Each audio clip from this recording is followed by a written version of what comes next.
ఏపీలో పోలీసు వ్యవస్థ ప్రక్షాళనకు కొత్త ప్రభుత్వం నడుం బిగించింది. గంజాయి, మాదక ద్రవ్యాల మత్తులో జరుగుతున్న నేరాలపై ఫోకస్ పెట్టాలని సీఎం చంద్రబాబు నాయుడు ఆదేశాలు జారీ చేశారు. నేరం చేస్తే శిక్ష తప్పదనే భయం ఉంటే నేరాలను కట్టడి చేయవచ్చని అధికారులకు సూచించారు.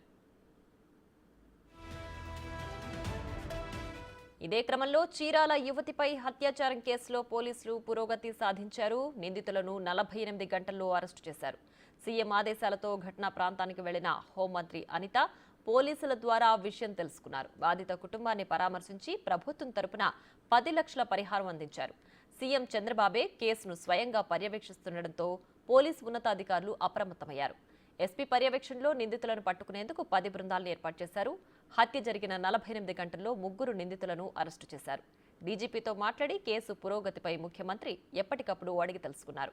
మహిళలపై అఘాయిత్యాలు, దాడుల విషయంలో వేగంగా స్పందించాలని, కఠినంగా వ్యవహరించాలని పోలీసులకు సూచించారు.